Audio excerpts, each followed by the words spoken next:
آج دجالی فتنے کے بارے میں کچھ باتیں آپ کے گوشگزار کروں گا۔ پہلی بات یہ نوٹ کیجئے کہ یہ روایات صحیح مسلم میں بھی ہے، جامع ترمذی میں بھی ہے، سنن ابی داؤد میں بھی ہے، سنن ابن ماجہ میں بھی ہے، سنن نسائی میں بھی ہے، مسند احمد ابن حنبل میں بھی ہے۔ یعنی یوں سمجھیے کہ صرف بخاری کو چھوڑ کر باقی صحاح ستہ کی تمام کتابوں میں اور بڑے جلیل القدر صحابہ سے یہ روایات ہیں۔ حضرت عبداللہ ابن عباس رضی اللہ تعالی عنہما حبر الامہ، حضرت عبداللہ ابن عمر رضی اللہ تعالی عنہما، حضرت ابو سعید خدری رضی اللہ تعالی عنہ اور حضرت ابو الدرداء رضی اللہ تعالی عنہ، ان صحابہ سے ان کتب حدیث میں جو روایات مروی ہیں وہ یہ ہے کہ جو شخص دجالی فتنے سے محفوظ رہنا چاہے وہ سورہ کہف کی ابتدائی اور آخری آیات کی تلاوت کرے۔ بعض روایات میں تو صراحت ہے ابتدائی اور آخری، بعض میں مطلقاً فرمایا گیا کہ 10 آیات سورہ کہف کی انسان کو دجال کے فتنے سے محفوظ رکھ سکتی ہے۔ اس اعتبار سے جو تعلق ہے ان آیات کا دجالی فتنے کے ساتھ وہ گویا کہ احادیث صحیحہ سے ثابت ہے۔ نمبر 2 بات جو اب میں عرض کرنا چاہتا ہوں وہ یہ ہے کہ احادیث نبویہ ہی سے دجالی فتنے کے بارے میں جو باتیں ہمیں معلوم ہوتی ہیں وہ کیا ہے، دجال کے کیا اوصاف ہوں گے، کیا خصائص ہوں گے، دجالی فتنے کے کیا مظاہر ہوں گے، کیا آثار ہوں گے، کیا اثرات ہوں گے۔ اس کی وضاحت میں پہلے تو ایک بات نوٹ کر لیجئے، ایک ہے دجالی فتنہ، ایک ہے ایک شخص معین المسیح الدجال، ان دونوں میں فرق ہے۔ معلوم ایسا ہوتا ہے کہ ایک وہ شخص ہوگا جس کا ظہور ہوگا، وہ شخص معین ہوگا، اور اگر احادیث کا تتبع کیا جائے تو معلوم ہوتا ہے کہ وہ یہود کا کوئی بہت بڑا لیڈر ہوگا، اور آخری زمانے میں قریب قیامت کا جو زمانہ ہے، قرب قیامت کا، اس میں جو بڑی عظیم جنگیں ہونے والی ہیں ان میں جب یہودیوں اور مسلمانوں کا مقابلہ ہوگا اور بہت کریٹیکل سٹیج پر وہ مقابلہ پہنچا ہوا ہوگا، اس وقت حضرت مسیح علیہ السلام کا نزول ہوگا اور وہ دجال اکبر کو یا المسیح الدجال جسے کہا گیا ہے اس کو وہ قتل کرے۔ تو المسیح الدجال یہ تو ایک شخص معین ہے، البتہ دجالی فتنہ صرف ایک شخص معین کے ساتھ نہیں متعلق، بلکہ اس کے لیے جو احادیث آئی ہیں ان کا جب ہم تتبع کرتے ہیں، ان سب کو جب جمع کرتے ہیں تو معلوم ہوتا ہے کہ وہ ایک خاص کیفیت ہے، ایک خاص دور میں کچھ ایسی کیفیات پیدا ہو جائیں گی کہ جن کو دجالی فتنے سے تعبیر کیا گیا ہے۔ وہ کیفیات کیا ہیں، میں کچھ احادیث کے حوالے سے وہ میں نوٹ کر کے لایا ہوں، آج آپ کے سامنے رکھ رہا ہوں۔ پہلی بات یہ معلوم ہوتی ہے کہ اس دور میں، اس دجالی فتنے میں، انسان کو جو قواعد طبعیہ ہیں، جو قدرت کی طاقتیں ہیں، کائناتی قوتیں ہیں، ان پر غیر معمولی غلبہ، اختیار حاصل ہو جائے گا، اور وہ دجال متصرف ہوگا ان تمام قواعد طبعیہ پر، بالکل ایسے انداز میں جیسے کبھی انبیاء کرام علیہ السلام کو اللہ تعالیٰ معجزے عطا فرمائے۔ وہ معجزے کہ جو اللہ تعالیٰ کے فضل و کرم سے اللہ کے رسولوں کو عطا ہوئے ہیں، گویا کہ وہ سب کی سب کیفیات ہیں کہ جو دجال کے بارے میں قرآن مجید یا احادیث نبویہ میں وارد ہیں۔ مثلا پہلی بات یہ بتائی گئی کہ اس کے لیے فاصلہ بے معنی ہو کر رہ جائے گا، انتہائی تیز رفتاری ہوگی جو اسے حاصل ہوگی۔ چنانچہ الفاظ یہ ہے کالغیث استدبرت الريح، وہ ایک ایسے طوفان کے مانند جو ہے وہ سیلاب آئے گا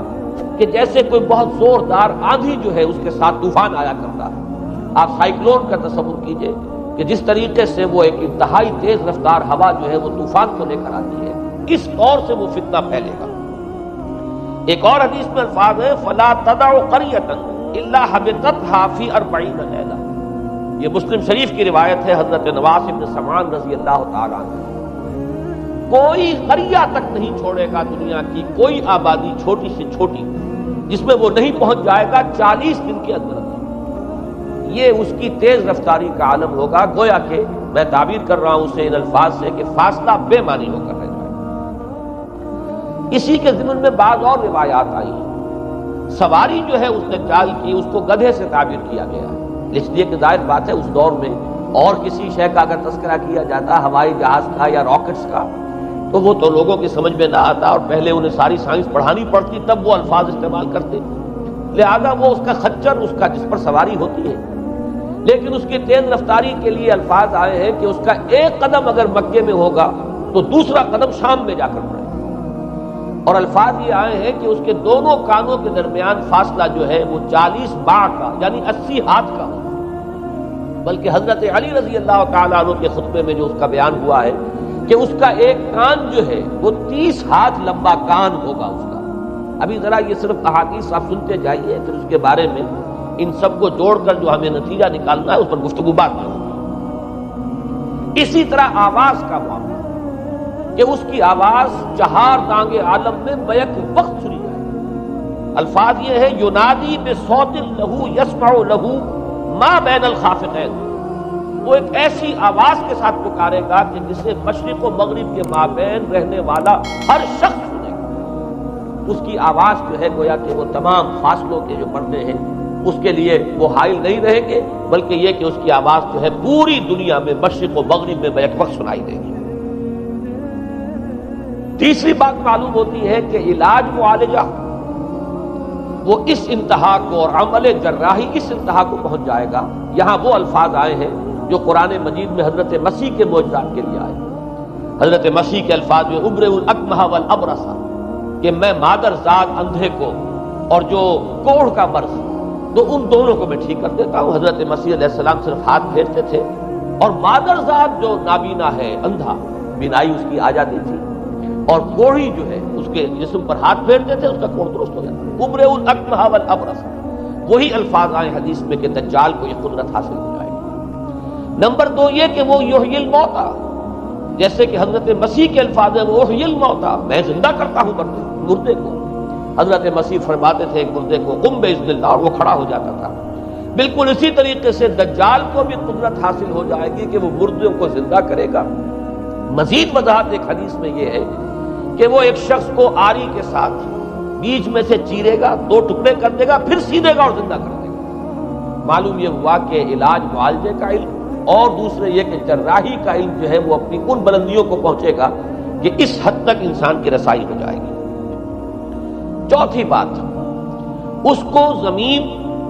اور فضا پر اس قدر غلبہ حاصل ہو جائے گا۔ الفاظ یہ حدیث کے یامر السماء فتمطر، وہ آسمان کو حکم دے گا بارش برسا اور وہ بارش برسائے گا۔ والارض فتنبت، اور زمین کو حکم دے گا کہ فصلیں اگا اور وہ اگائے گی۔ ویمر بالخربۃ فیقول لها اخرجی کنوزک، اور وہ کسی ویرانے پر سے گزرے گا اور اسے حکم دے گا، ویران چٹیل میدان میں، اور حکم دے گا کہ اپنے خزانے نکال، اور فرمایا اس کا نتیجہ یہ نکلے گا فتتبعہ کنوزها، تو اس زمین کے جو خزانے ہیں وہ نکل کے اس کے ساتھ چلنے شروع ہو جائیں گے۔ زمین پر قدرت، فضا پر قدرت، بارش کا حکم ہوگا وہ بارش ہو جائے گی، آسمان بارش برسائے گا، زمین اپنے خزانے اگل دے گی۔ 5ویں بات، وَيُبْعَثُ مَعَهُ الشَّيَاطِينُ عَلَى صُورَةِ مَن مَاتَ، اس کے ساتھ کچھ ایسے شیاطین مبعوث ہوں گے کہ جو ان صورتوں کو اختیار کریں گے ان لوگوں کی جو مر چکے ہیں، من الآباء والأمہات والمعارف، جو آباء و اجداد اور مائیں اور دادیاں اور جو بھی جان پہچان والے لوگ ہیں جو فوت ہو چکے ہوں گے، وہ ان کی صورت اختیار کریں گے۔ فَتَأْتِيَ أَحَدَهُمْ فَيَقُولُ أَلَسْتُ فُلَانًا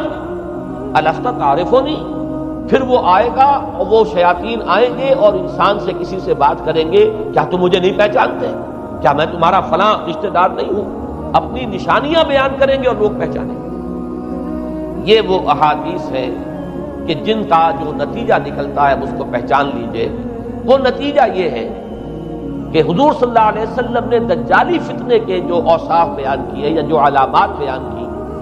ان کا حاصل یہ ہے کہ سائنس اور ٹیکنالوجی کی وہ بلندیاں انسان کو حاصل ہو جائیں گی کہ جو چیزیں کبھی رسولوں کے معجزوں سے ظہور پذیر ہوتی تھی وہ قوانین طبیعہ پر تصرف کے باعث خود انسان کرنے لگے۔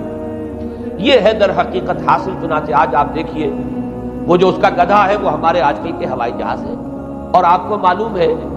کہ یہ رڈار جو ہے ان کے ہوائی جہازوں کے، یہ بالکل اینڈز پر ہوتے ہیں ان کے بازوؤں پر، اور یہی ان کے کان ہیں، انہی سے انہیں وہ معلومات حاصل ہوتی ہیں۔ خود ان کی لمبائی چوڑائی جو ہے وہ کتنی ہے، اور پھر یہ کہ ان کے درمیان فصل جو ہے وہ 80 ہاتھ کا یا 40 باع کا وہ موجود ہے، اور جہاز کی ایک اڑان اب تو کہیں بات پہنچ گئی کہ آپ کو معلوم ہے کہ پوری دنیا کے گرد بھی ایک جہاز جو ہے وہ چکر لگا دیتا ہے چند گھنٹوں کے اندر،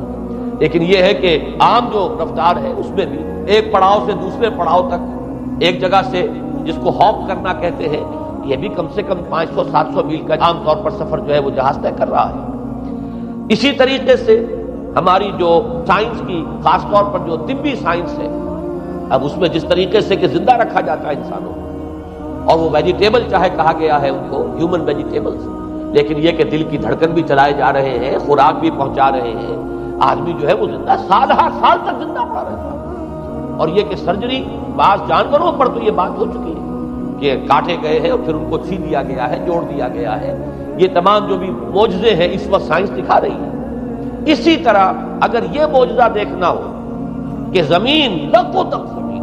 جہاں کہیں کوئی آثار نہیں تھے کسی ایک پتے تک کے اگنے کے، اگر وہاں لہلہاتے ہوئے آپ کو چمن دیکھنے ہو تو ویسے سب سے پہلے تو یہ معاملہ ہوا تھا اسرائیل نے جو کر کے دکھایا تھا،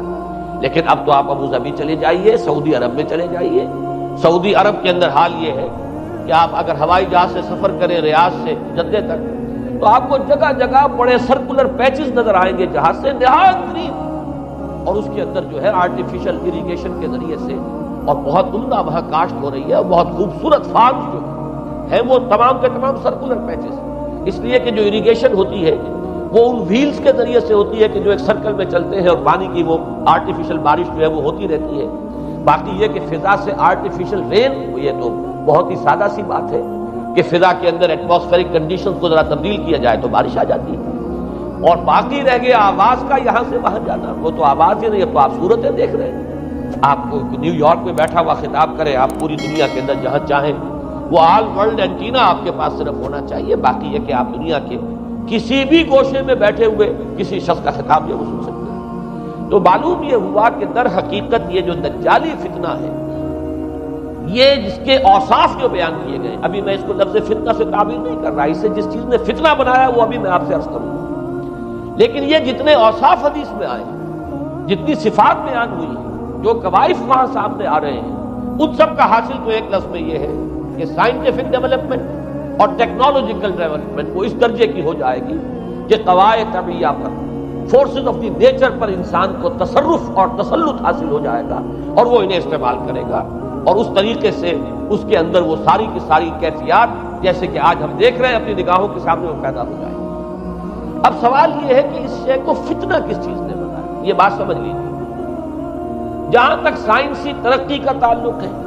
تکنیکی ترقی کا تعلق ہے، یہ چیزیں فی الاصل فتنہ نہیں ہے، یہ تو وہ علم آدم الاسماء کلہا کا ظہور ہے۔ اللہ تعالیٰ نے ازل میں حضرت آدم علیہ السلام کو جو صلاحیت عطا فرما دی تھی، یہ ایکسفولیشن ہے اس کا ظہور ہے۔ جیسے کہ آم کی گٹھلی میں آم کا درخت ہے، لیکن ظاہر بات ہے کہ اس کو درخت بننے میں وقت لگتا ہے، پہلے وہ 2 پتے نکلتے ہیں، پھر وہ بڑھتا ہے معاملہ، کئی سال میں جا کر وہ درخت جو ہے وہ جوان ہوگا اور وہ پھل دے گا۔ اسی طریقے سے یوں سمجھئے کہ بالقوہ وہ علم حضرت آدم علیہ السلام کو دے دیا گیا، یعنی وہ صلاحیتیں ودیت کر دی گئی، وہ فیکلٹیز، سمع اور بصر اور فؤاد، دیکھو سنو نتیجہ نکالو اور آگے بڑھو۔ آپ نے ایک چیز دیکھی، ایک سنی، نتیجہ نکالا، اس کو نوٹ کیا، آگے بڑھے، پھر کوئی چیز دیکھی، پھر کوئی سنی، اپنے سابق جو نتیجہ آپ نے نکال کر محفوظ کیا تھا اپنی میموری میں، اس کے ساتھ اس کو ٹیلی کیا، کوئی اور نتیجہ نکل آیا اور آگے بڑھے۔ تو یہ تو سٹیپ بائی سٹیپ، قدم بہ قدم انسانی علم آگے بڑھ رہا ہے۔ یہ ہرگز فتنہ نہ ہوتا، میرے الفاظ پر توجہ کیجئے، اگر اس کے ساتھ متوازن طور پر ایمان اور روحانیت کا ارتقا بھی ہوتا ہے، اگر اس کے ساتھ اللہ کی معرفت، اللہ کی محبت، آخرت کا ایمان، منزل انسان کی جو ہے وہ آخرت ہے، دنیا نہیں ہے، اگر یہ چیزیں ساتھ کے ساتھ ہوتی تو یہ ہرگز فتنہ نہیں۔ فتنہ در حقیقت جس نے بنایا ہے وہ یہ ہے کہ کچھ ایسے اسباب ہوئے ہیں، اور وہ اسباب آج مجھے بیان کر دیں کہ در حقیقت موجودہ عیسائیت اس کا سب سے بڑا سبب ہے۔ اس کے نتیجے میں ایک بہت بڑا گیپ ہے، اپالنگ گیپ ہے، بڑا مہیب خلا ہے، بڑی وسیع خلیج ہے جو حائل ہو چکی ہے کہ ایمان اور روحانیت ختم ہوتے چلے گئے اور یہ ٹیکنیکل اور سائنٹیفک ڈیولپمنٹ بڑھتی چلی گئی۔ ان دونوں کے درمیان جو مہیب خلا پیدا ہوا ہے اس نے اسے فتنہ بنا دیا ہے، اور عظیم ترین فتنہ بنا دیا۔ ورنہ اگر اس کے ساتھ ہی اللہ پر ایمان، آخرت پر ایمان اور انسان کے اندر ایمانی کیفیات، اس کی روحانی کیفیات اگر یہ بھی برقرار رہتی، بلکہ اس کے ساتھ متوازن طور پر ان کو ترقی کرنا چاہیے تھا، تو یہ ہرگز فتنہ نہیں ہے۔ تو پہلی بات یہ سمجھ لیجئے کہ اگرچہ دجالی فتنے کے جو صفات، اس کے اوصاف، اس کی علامات، اس کے مظاہر جو بھی حدیث کے ذریعے سے ہمیں معلوم ہے، جس کا میں نے ابھی آپ کے سامنے تذکرہ کیا، وہ سب در حقیقت تعبیر ہے اس دور کا جو محاورہ ہے، اس دور کی جو زبان ہے، اس دور میں جن الفاظ سے گفتگو کی جا سکتی تھی،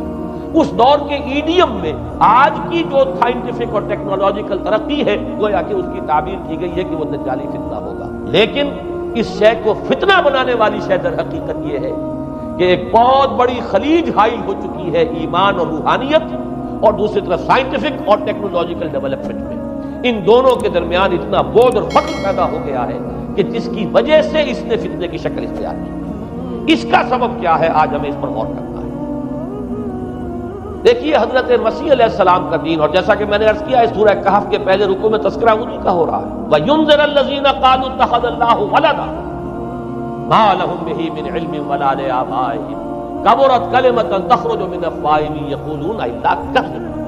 فَلَعَلَّكَ بَاخِعٌ نَفْسَكَ عَلَىٰ آثَارِهِمْ إِن لَّمْ يُؤْمِنُوا بِهَٰذَا الْحَدِيثِ أَسَفًا۔ ان آیات کا پہلے ترجمہ آپ سن لیجئے، جو پہلی آیات ہے ان کا ترجمہ ہم کر چکے ہیں۔ کل حمد اس اللہ کے لیے ہے جس نے اپنے بندے پر کتاب نازل فرمائی اور اس میں کوئی کجی نہ رکھی، جو بالکل سیدھی ہے اور خبردار کرتی ہے ایک ایسی بڑی عظیم اور مہیب جنگ سے کہ جو خاص اللہ کی طرف سے ہوگی، اور بشارت دیتی ہے مومنین کو جو نیک عمل کریں کہ ان کے لیے بہت بڑا اور بہت عمدہ اجر ہے۔ ماکثین فیہ ابدا، وہ اس میں رہیں گے ہمیشہ ہمیشہ۔ وَيُنذِرَ الَّذِينَ قَالُوا اتَّخَذَ اللَّهُ وَلَدًا، اب دوہرا کر بات آئی، اور تاکہ خبردار کر دے ان کو جنہوں نے یہ کہا کہ اللہ نے کسی کو اپنا بیٹا بنایا۔ مَا لَهُم بِهِ مِنْ عِلْمٍ، نہیں ہے ان کے پاس اس کے بارے میں کوئی علم، وَلَا لِآبَائِهِمْ، نہ ان کے آباء و اجداد کے پاس کوئی علم تھا، کوئی عقلی دلیل نہیں، کوئی اللہ کی اتاری ہوئی کسی کتاب میں، اللہ کے اتارے ہوئے کسی صحیفے میں اس کے لیے سند نہیں۔ وَلَا لِآبَائِهِمْ كَبُرَتْ كَلِمَةً تَخْرُجُ مِنْ أَفْوَاهِهِمْ، بہت بڑی بات ہے کہ جو نکل رہی ہے ان کے منہوں سے، إِن يَقُولُونَ إِلَّا كَذِبًا، نہیں بول رہے یہ، نہیں کہہ رہے یہ مگر جھوٹ۔ فَلَعَلَّكَ بَاخِعٌ نَفْسَكَ عَلَىٰ آثَارِهِمْ، تو اے نبی صلی اللہ علیہ وسلم شاید کہ آپ اپنے آپ کو ہلاک کر لیں گے ان کے آثار پر۔ یہ آثار کے لفظ کو میں ابھی یوں کر دوں رکھ رہا ہوں، بعد میں اس کی وضاحت کروں گا۔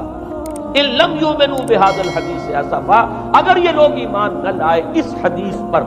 یہ حدیث قرآن، اس پر اگر یہ ایمان نہ لائے، جیسے کہ وہاں فرمایا گیا تھا اگر رحمت خداوندی میں داخل ہونا ہے اے بنی اسرائیل تو یہ شاہدرہ ہے رحمت خداوندی کا قرآن حکیم، آؤ اور داخل ہو جاؤ۔ یہاں پر ان عیسائیوں کو متنبہ کیا جا رہا ہے اگر وہ اس حدیث پر، یہ حدیث اللہ، اللہ کی کتاب، احسن الحدیث کتاب متشابہہ فبأی حدیث بعدہ یؤمنون، اگر اس اللہ کی حدیث پر، اللہ کی کتاب پر یہ ایمان نہ لائے تو جو ان کے آثار ہوں گے، جو نتائج نکلیں گے، ان پر اے نبی شاید کہ آپ اپنے آپ کو صدمے اور رنج اور غم سے ہلاک کر دیں۔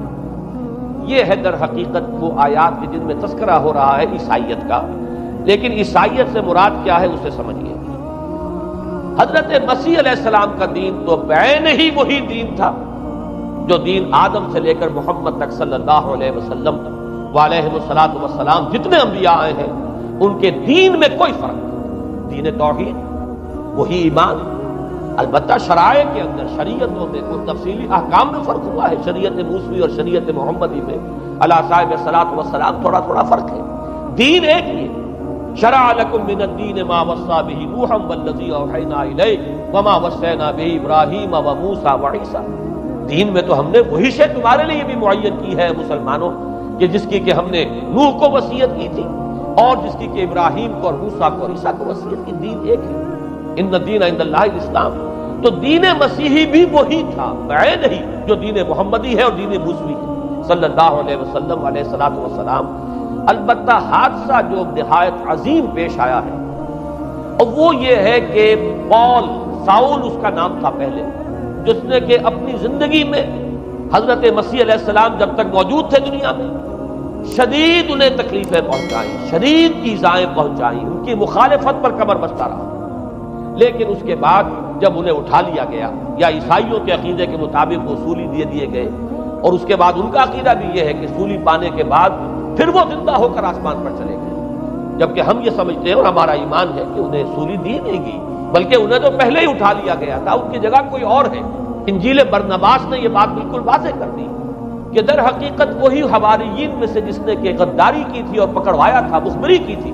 وہی ہے جس کی شکل بنا دی گئی تھی حضرت مسیح علیہ السلام کے جیسی مانند، اور وہ شخص ہے کہ جو سولی چڑھا۔ بہرحال عیسائیت اس وقت کی جو اس کا عقیدہ ہے اور جو ہمارا عقیدہ اور ایمان ہے، ان دونوں کی روح سے حضرت مسیح علیہ السلام آسمان پر اٹھا لیا۔ اس کے بعد اس نے دین مسیحی میں نقب لگانے کے لیے، جو دین مسیح اصل دین اسلام تھا، اس کو کرپٹ کرنے کے لیے، ڈسرپٹ کرنے کے لیے، اس میں نقب لگانے کے لیے اس نے اپنے ایک مکاشفے کا ذکر کیا کہ میں آ رہا تھا سفر میں کہ مجھے حضرت مسیح نظر آئے ہیں آسمانوں میں، اور انہوں نے مجھے کہا ہے کہ اے ساؤل تو مجھے کیوں ستاتا ہے، اور تو اب فلاں جگہ جا اور میرے نام سے نبوت کر۔ اس کے بعد اس نے لبادہ اوڑھا عیسائیت کا، اور اس نے آ کر جس طرح عبداللہ ابن سبا نے محمد الرسول اللہ صلی اللہ علیہ وسلم کے دین میں نقب لگائی، اسی طریقے سے اس شخص نے دین مسیحی میں نقب لگائی۔ فرق یہ ہے کہ دین محمدی صلی اللہ علیہ وسلم، کیونکہ یہ آخری دین تھا، اب کوئی اور رسول آنے والا نہیں تھا، اللہ تعالیٰ کی طرف سے اس دین کو، اس شریعت کو ایک پروٹیکشن حاصل ہے، لہذا ایک جزء کی حد تک گمراہی جو ہے پھیل سکی، کل پر محیط نہیں۔ لیکن بدقسمتی سے دین مسیحی کے بارے میں یہ ہوا کہ کچھ عرصے تک تو کشمکش رہی ہے، اصل دین مسیحی پر بھی جو کاربند لوگ تھے اور جو اس کے اوپر مستقیم رہے وہ قائم کچھ عرصے تک رہے ہیں، لیکن ہوتے ہوتے تقریباً اس دور تک آ کر جب کہ حضور کی بعثت ہوئی ہے، اصل دین مسیحی کے ماننے والے تقریباً ختم ہو چکے تھے، شاذ لوگ رہ گئے تھے، اور ان میں بھی یہ جرت نہیں تھی کہ اپنے اصل دین کا وہ اظہار کر سکے، بلکہ ہوتے ہوتے ان 600 سالوں کے اندر یہ ہوا کہ وہی پالزم جو ہے در حقیقت اس نے ہی مسیحیت کی شکل اختیار کر لی۔ یہ پالزم جو ہے یہ ہے در حقیقت، یوں سمجھیے کہ ادیان عالم کی تاریخ میں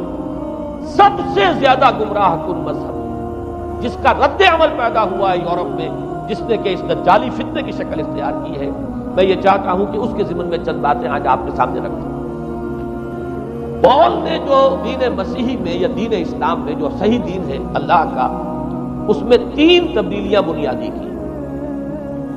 سب سے پہلا تو وہی جو قرآن کہہ رہا ہے الذین قالوا اتخذ اللہ ولد، مسیح کو، حضرت مسیح علی نبینا علیہ الصلوۃ والسلام، انہیں خدا کا بیٹا قرار دیا گیا۔ اور اس میں بھی نوٹ کیجئے بیٹے کے لیے عربی زبان میں 2 لفظ ہیں، ابن اور ولد۔ ابن کا لفظ ذو معنیین ہے، 2 معنی ہے اس کے، ابن بیٹے کو بھی کہتے ہیں، اور ابن کا کوئی معنوی تعلق بھی ہو سکتا ہے، صرف بیٹا نہیں۔ ابن السبیل مسافر کو کہتے ہیں، راستے کا بیٹا، یعنی چونکہ راستے کے ساتھ اس کا ایک تعلق ہے، راستہ چل رہا ہے، وہ تو ابن السبیل ہے۔ ابن الوقت، وقت کا بیٹا، وہ وقت کا بیٹا اس معنی میں نہیں ہے، بلکہ یہ ہے کہ جو ہر وقت جو ہے حالات کے مطابق گرگٹ کی طرح اپنا رنگ بدلتا چلا جائے، چلو تم ادھر کو ہوا ہو جدھر کی، وہ ابن الوقت ہے۔ تو ابن الوقت اسی طریقے سے جو میں نے دوسری مثال دی ہے، ان کو اگر آپ سامنے رکھیں گے تو معلوم یہ ہوا کہ ابن کے تو دونوں معنی ہو سکتے ہیں، لیکن ولد یہ بالکل مخصوص ہے اولاد کے معنی میں۔ ولد یہ تو گویا کہ صلبی اولاد، اور عیسائیت وہ ہے مذہب کہ جس نے کہ بدترین شرک کی صورت اختیار کی ہے، اور ان کے ہاں عقیدے میں یہ الفاظ ہیں کہ مسیح اللہ کا، خدا کا صلبی بیٹا، تاکہ کوئی شک نہ رہ جائے کہ کوئی اور نسبت ہے جسے ابن سے تعبیر کیا گیا، کوئی اور تعلق ہے جس کے لیے یہ لفظ اختیار کیا گیا، صلبی کا لفظ استعمال کیا گیا ہے کہ یہ خدا کا صلبی بیٹا ہے۔ اور یوں سمجھیے اب اس کا جو نتیجہ نکلا کہ بیٹا اگر کسی کا ہے تو ظاہر بات ہے کہ وہ ہم جنس ہے، ہم نوع ہے اپنے باپ کا۔ انسان کا بیٹا انسان ہوگا، سید زادہ جو ہے سید کا بیٹا سید ہوگا، مغل کا بیٹا مغل ہوگا، گھوڑے کا بیٹا گھوڑا ہوگا، گدھے کا بیٹا گدھا ہوگا۔ معلوم یہ ہوا کہ بعین ہی جو کچھ باپ ہوتا ہے وہی بیٹا ہوتا ہے۔ لہذا اس لفظ نے در حقیقت شرک کی بدترین صورت اختیار کی کہ بالکل اللہ کے برابر، اللہ کا ہم نوع، گویا کہ بدترین شرک جو ہے شرک فی الذات ہے، اور شرک فی الذات کی بدترین صورت یہ ہے کہ جو عیسائیت میں آئی ہے کہ حضرت مسیح علیہ السلام کو اللہ کا صلبی بیٹا قرار دیا گیا۔ اب اس کے نتیجے میں چونکہ ظاہر بات ہے کہ آخر بائبل بھی موجود تھی، اس بائبل کو ایک دم کیسے ختم کر دیتا سینٹ پال کہیں یا بہرحال میں تو لفظ سینٹ اس کے ساتھ استعمال نہیں کرنا چاہتا، لیکن چونکہ ہمیں یہ ہدایت ہے قرآن مجید کی بھی کہ جو باطل معبود بنا لیے جاتے ہیں انہیں بھی ہم کوئی ان کے لیے توہین والے الفاظ استعمال نہ کریں، لہذا میں یہ لفظ استعمال کر رہا ہوں، ورنہ جی تو چاہتا ہے کہ کوئی اور لفظ اس کے لیے استعمال کیا جائے، لیکن جو بھی اس وقت دنیا میں اس کا معروف نام ہے پال، سینٹ پال، تو اس نے چونکہ ظاہر بات ہے کہ پوری بائبل کو کیسے ختم کر دیتا، ایک دم تورات کو کیسے ختم کر دیتا، تورات تو آج تک چلی آ رہی ہے بائبل کے ساتھ ملی، یہ اولڈ ٹیسٹمنٹ، یہ نیو ٹیسٹمنٹ، یہ دونوں مل کر بائبل بنتی ہے، لہذا اب گورکھ دھندا بنانا پڑا انہیں، وہ تثلیث والا گورکھ دھندا، 3 میں 1 1 میں 3، توحید بھی ہے تثلیث بھی ہے، 3 میں 1 1 میں 3، اور یہ وہ شے ہے کہ جس نے عقیدے کا تعلق عقل سے منقطع کر دیا، اس سے سمجھ میں آنے والی بات ہے، 3 میں 1 1 میں 3 ایک گورکھ دھندا ہے، نتیجہ انہوں نے یہ نکالا کہ ڈوگما در حقیقت اس کا عقل سے کوئی تعلق نہیں، ڈوگما بس عقیدہ ہے، اور اس عقیدے ہی کے اوپر سارے دین کی بنیاد ہے، باقی وہ عقل میں آئے نہ آئے، عقل کے لیے قابل قبول ہو یا نہ ہو، یہ بات اچھی طرح سمجھ لیجئے کہ اگرچہ ہمارے ہاں بھی ہم بھی یہ بات کہتے ہیں کہ بہت سے حقائق جو ہے کائنات کے وہ ایسے ہیں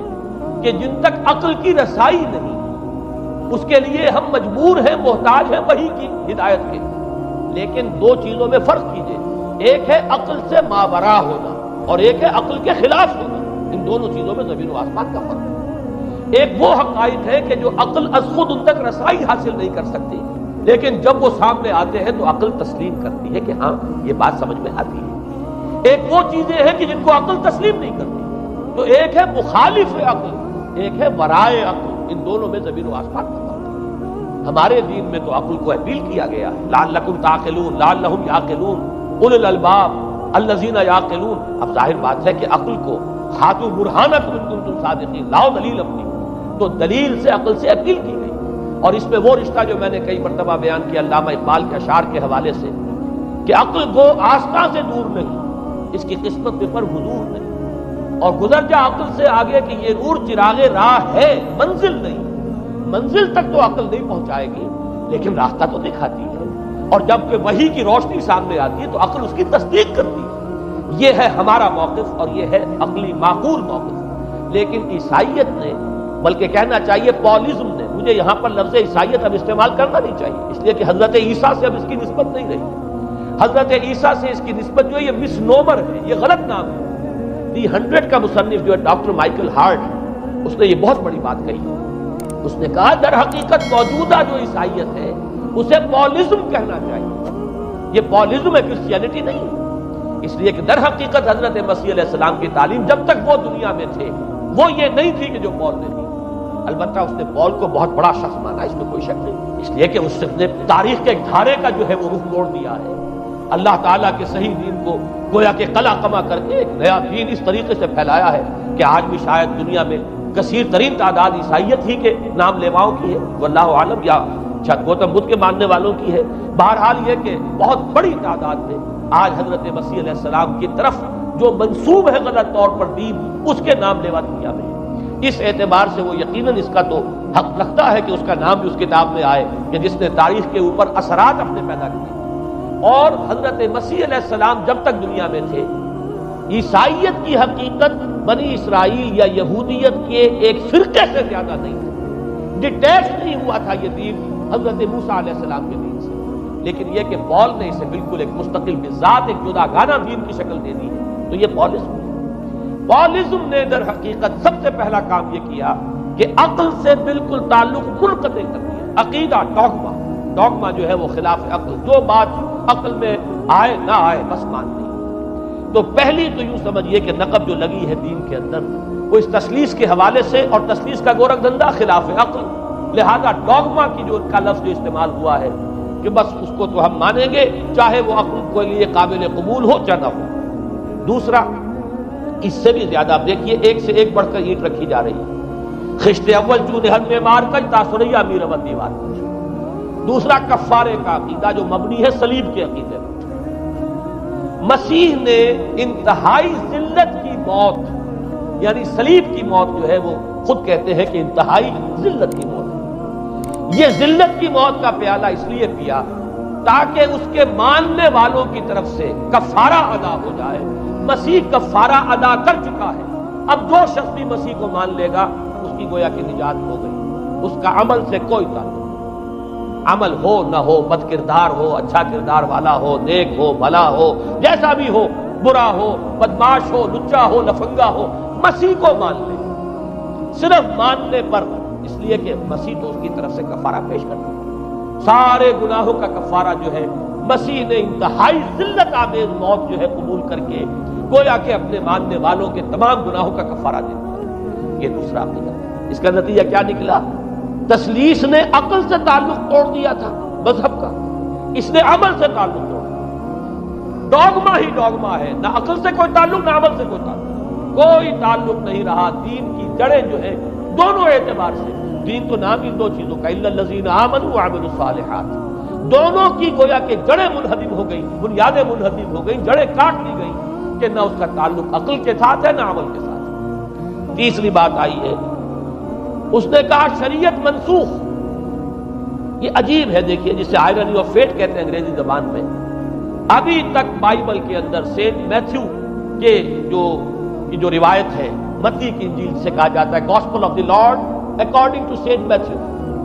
اس میں جو سرمن آف دی ماؤنٹ ہے، ایک واعظ ہونے کے اعتبار سے واقعتاً میں اس کی عظمت کا بڑا قائل ہوں، عظیم ترین واعظ ہے دنیا میں۔ اس کے شروع میں یہ الفاظ موجود ہیں، don't think I have come to destroy law, ہرگز یہ نہ سمجھنا کہ میں شریعت کو ختم کرنے آیا ہوں۔ وہ یہ کہہ کر گئے تھے کہ شریعت موسوی تم پر لاگو رہے گی، عائد رہے گی،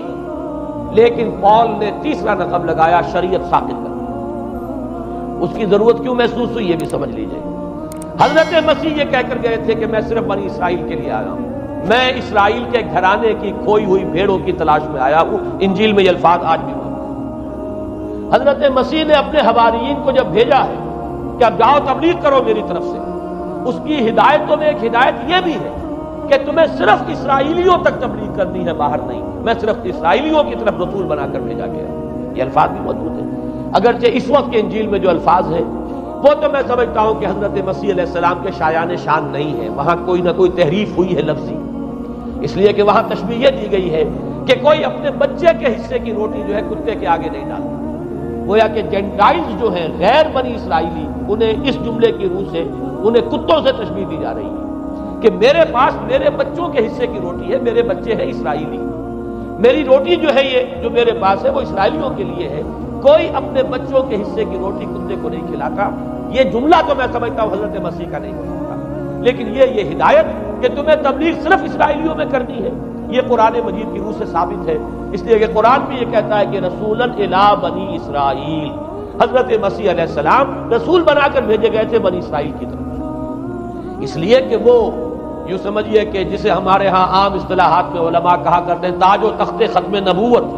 وہ تاج و تخت ختم نبوت تو ابھی منتظر تھا محمد رسول اللہ صلی اللہ علیہ وسلم کی آمد کا، کہ وہی آئیں گے تو انہی کی بعثت ہوگی پوری نوع انسانی کی طرف۔ آپ سے پہلے کسی رسول کی بعثت پوری نوع انسانی کی طرف نہیں ہوئی بشمول حضرت مسیح علیہ السلام۔ ہر جو ہے رسول جو آیا ہے آپ سے پہلے اپنی اپنی قوموں کی طرف آیا ہے، لیکن اس پال نے کیا کیا؟ پہلے تو یہ اصول توڑا، ہم اس دین مسیحی کی یا جو پالزم ہے اس کی اب تبلیغ کریں گے غیر اسرائیلیوں میں، وہاں انہیں دقت پیش آئی۔ شریعت موسوی بڑی بھاری شریعت ہے، اب وہ بھاری شریعت جو ہے اس کو قبول کرنا تو لوگوں کے لیے آسان نہیں ہے۔ انہوں نے یہ کیا کہ یہ شریعت تم پر ساقط، شریعت کا بوجھ تم پر نہیں، برڈن آف لا یہ تمہارے لیے نہیں۔ اور میں یہاں مثال دے دینا چاہتا ہوں، بین ہی تاریخ نے اپنے آپ کو دہرایا ہے۔ عبداللہ ابن سبا نے جو فتنہ شروع کیا تھا ہمارے ہاں، ہماری تاریخ میں جو اس کے اثرات میں پیدا ہوئے، ان میں سے ایک جو ہے وہ شکل وہ اسماعیلیت والی ہے، کہ اسماعیلیت نے بھی بین ہی یہی شکل اختیار کی ہے۔ ہندوستان میں آ کر جب اسماعیلی داعیوں نے جب تبلیغ کی ہے تو شریعت ساقط کر دی۔ آج آپ کو جو اسماعیلی ملیں گے ان کے ہاں کوئی شریعت نہیں ہے، کوئی نماز نہیں، مسجد ان کی ہوتی ہے، جماعت خانہ ہوتا ہے، وہ کلب گھر ہے، آتے ہیں جمع ہوتے ہیں، کھانا کھاتے ہیں، اللہ اللہ خیر صلی اللہ کو باتیں چیتیں کرتے ہیں، ان کے اوپر شریعت ہے ہی نہیں، نہ روزہ ہے نہ نماز ہے۔ اور بین ہی وہی جو اختیارات میں ابھی آپ کو بتاؤں گا کہ جو پوپ کے ہیں وہی ان کے امام حاضر کے اختیارات ہیں۔ بہرحال تیسری نقب جو میں نے عرض کی آپ سے وہ یہ تھی کہ شریعت منسوخ، اس کا نتیجہ کیا نکلا؟ اب دیکھیے ذرا غور کیجیے، ایک بہت بڑا خلا پیدا ہو گیا، وہ خلا کون پر کرے گا؟ شریعت کے بارے میں سارے اختیارات اب پوپ کو حاصل ہیں۔ وہ جس چیز کو چاہے حلال کر دے، جس چیز کو چاہے حرام کر دے، جس چیز کو چاہے قرار دے دے کہ یہ ممنوع ہے، جس چیز کی چاہے اجازت دے دے، اس لیے کہ اب شریعت تو رہی نہیں، خلا ہے، اس میں سوالات تو پیدا ہو گئے، یہ کام کیا جائے یا نہ کیا جائے، کون کرے گا؟ تو جب شریعت ختم ہوئی تو سارا اختیار پوپ کے ہاتھ میں آ گیا۔ یہ میں بعد میں ذرا اور تفصیل سے بتاؤں گا کہ کیسے کیسے اختیارات پھر مذہبی طبقے کے ہاتھ میں آئے ہیں۔ اس کے نتیجے میں تاریخ انسانی میں ورسٹ فارم آف تھیوکریسی پیدا ہوئی۔ تھیوکریسی کسے کہتے ہیں؟ جو آج کی اصطلاح ہے گالی تھیوکریسی۔ قائد اعظم کے جملے آپ نے کئی پڑھے ہوں گے، اسلام میں کوئی تھیوکریسی نہیں، مذہبی طبقے کی حکومت نہیں ہے اسلام، اور 100% درست ہے۔ تھیوکریسی کہتے ہیں ایک مذہبی حلقے کی، مذہبی طبقے کی حکومت، اس کے ہاتھ میں اختیارات آئے، اور قرآن مجید میں اسی وجہ سے ان کے اوپر الزام لگایا گیا اتخذوا احبارهم ورهبانهم اربابا من دون اللہ، انہوں نے اپنے علماء اور صوفیوں کو اللہ کے سوا اپنے معبود بنا لیا۔ حضرت عدی ابن حاتم رضی اللہ تعالیٰ عنہ جب ایمان لائے، یہ حاتم طائی جو مشہور ہے صحابت میں، ان کے بیٹے ہیں، قبیلہ طے سے ان کا تعلق ہے، حاتم طائی تو طے سے ہے، ان کے بیٹے عدی ہیں، یہ عیسائی تھے۔ یہ جب ایمان لائے اور پھر انہوں نے قرآن پڑھا تو انہیں ایک اشکال ہوا کہ قرآن مجید میں تو ہم پر الزام لگایا گیا ہے کہ اتخذوا احبارهم ورهبانهم اربابا من دون اللہ، تو عرض کیا انہوں نے، ڈرتے ڈرتے عرض کیا ہوگا حضور کی خدمت میں کہ حضور یہ بات تو کوئی درست نہیں معلوم ہوتی، ہم نے تو کبھی اپنے علماء اور رہبان کو خدا نہیں سمجھا، وہ اس مغالطے میں تھے کہ جب تک سجدہ نہ کیا جائے شاید خدا نہیں مانا گیا۔ حضور نے پوچھا کیا ایسا نہیں ہے کہ جس چیز کو وہ حلال کہتے تم حلال مان دیتے ہو، جس چیز کو حرام کہتے حرام مان لیتے ہو؟ جی ہاں، یہ تو ہے، یہی تو فرمایا اربابا من دون اللہ ہے۔ تحلیل و تحریم کا اختیار صرف اللہ کے ہاتھ ہے، یا اللہ کے نمائندے کی حیثیت سے اس کے رسول کے پاس ہے، اس کو وحی آتی ہے، اس کے بعد کسی کو اختیار نہیں ہے۔ اجتہاد کر سکتا ہے، لیکن اجتہاد کے لیے دلیل دینی ہوگی، نص سے، کتاب اللہ سے کوئی دلیل لاؤ، سنت رسول اللہ سے کوئی دلیل لاؤ، استنباط کرو، عقل سے بات کرو، لیکن یہ ہے کہ تحلیل و تحریم یہ خدائی اختیار ہے، اللہ کے ہاتھ میں اس کا اختیار ہے، اور اللہ کے نمائندے کی حیثیت سے زیادہ یہ اللہ کے رسولوں کے ہاتھ میں اختیار آتا ہے، اس کے علاوہ کسی کے لیے، کسی اور کے لیے یہ مان لیا گیا تبھی تو ان کو خدا بنا لیا گیا۔ اسی معنی میں آج کی جمہوریت جو ہے وہ بدترین شرک ہے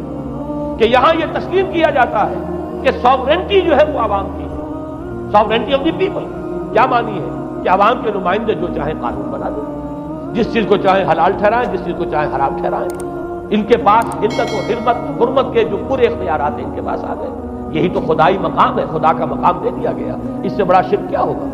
در حقیقت حاکمیت غیر اللہ اس دور کا سب سے بڑا شرک۔ تو وہاں یہ حق جو ہے دے دیا گیا علماء کے ایک طبقے کو، پوپ کو، تو گویا کہ تاریخ انسانی کی بدترین تھیوکریسی،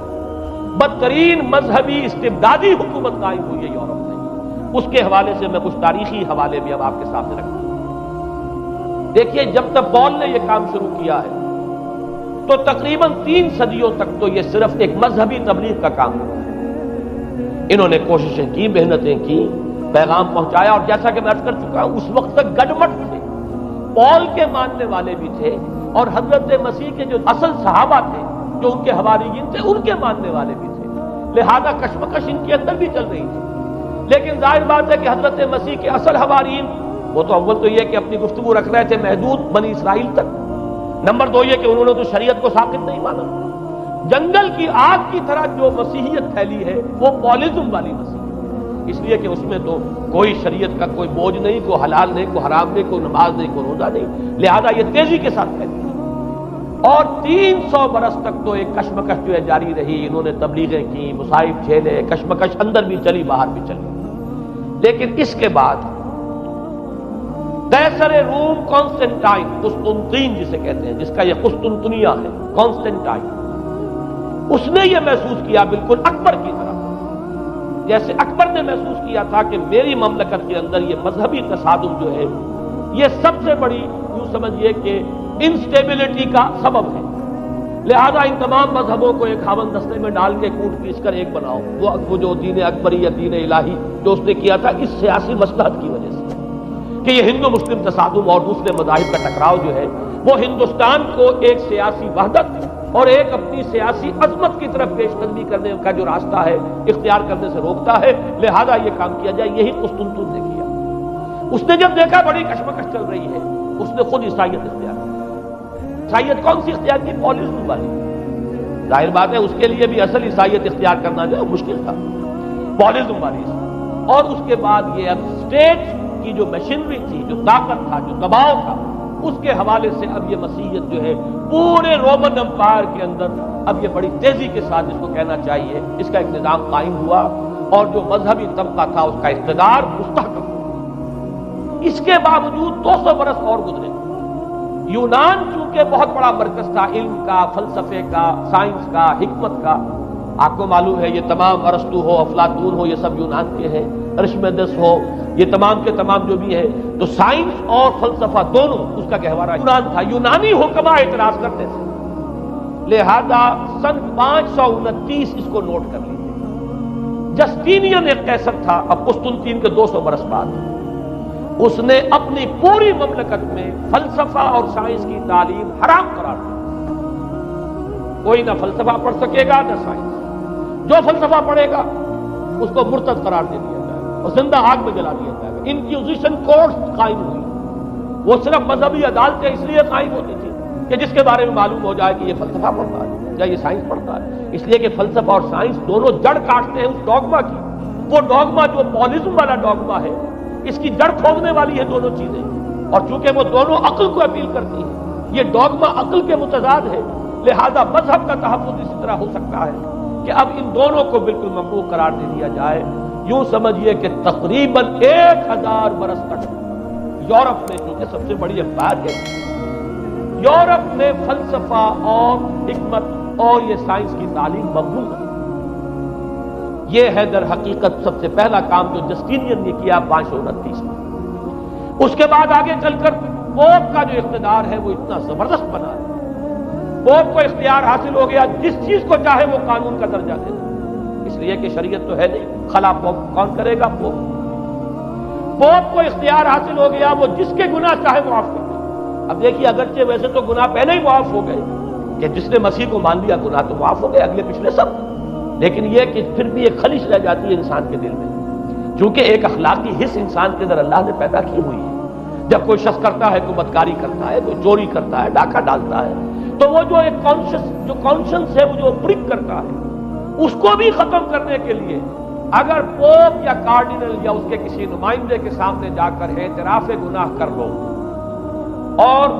کچھ اس کی مٹھی گرم کرو، کچھ ہدیہ پیش کرو تو توبہ نامہ، معافی نامہ تمہیں دے دیا جائے گا. اور وہ جو چیز ہے وہ تمہارے لیے سند ہے کہ کوئی تم سے بات پرس تمہارے گناہ کی نہیں. پھر ان کی قیمتیں تھیں، ان کے لیے بڑے بڑے جو ہے ہدیے مقرر کیے گئے. تیسری چیز بائبل کا عمل تو یہ کہ مفہوم جو ہے وہ کوئی سند نہیں ہے، اس لیے کہ بائبل ہانٹ کر رہی تھی نا. اولڈ ٹیسٹمنٹ بھی ہے، یہ حضرت مسیح کی یہ 4 انجیلیں بھی ہیں، یہ تعلیم کچھ اور ہے. لہذا بائبل جو ہے وہ سند نہیں ہے. سند پوپ کا جو ہے فرمان وہ سند ہے. بائبل کی شرح کرنے کی، بائبل کی طرف سے کوئی دلیل لانے کی کسی کو کوئی حق حاصل نہیں. یہ جبر تھا، یہ تشدد تھا یورپ میں. یہ وہ دور تھا جب کہ اسلام پھیل رہا تھا. میں نے اس لیے آپ سے کہا تھا، نوٹ کرایا آپ کو، 529 میں جسٹینین کا یہ فرمان، 571 میں حضور کی ولادت ہو رہی ہے، وہی صدی ہے. اور 630 کے آس پاس، بلکہ 629 کے آس پاس سلطنت روما کے ساتھ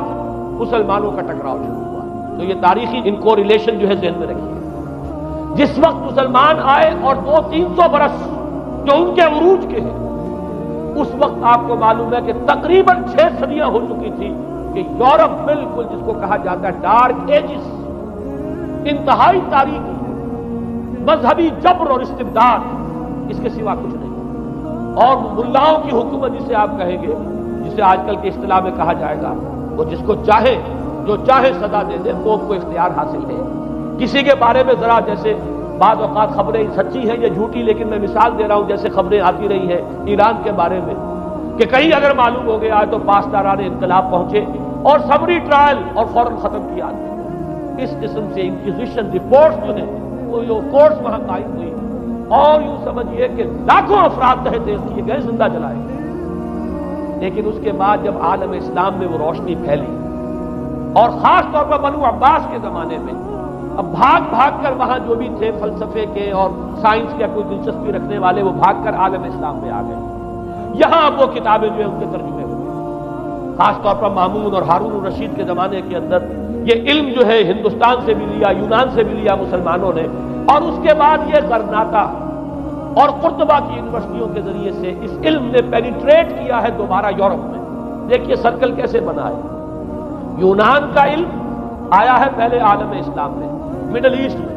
اور پھر ادھر سے ہو کر چکر کھا کر اور اسپین کی یونیورسٹیوں کے ذریعے سے یورپ میں انٹروڈیوس ہوا ہے۔ اس وقت پھر اصلاح مذہب کی تحریک شروع ہوئی،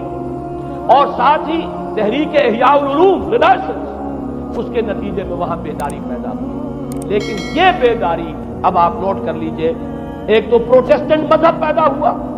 اور کئی سو برس تک تصادم رہا کیتھولکس کے اندر اور پروٹیسٹنٹس میں۔ پورے اسلام کی تاریخ میں کبھی اتنے خونی فسادات نہیں ہوئے، کبھی بھی شیعہ سنی فساد بھی کبھی اتنا نہیں ہوا جتنا کہ کئی سو برس تک رومن کیتھولکس اور پروٹیسٹنٹس کے مابین یورپ میں ہوتا ہے۔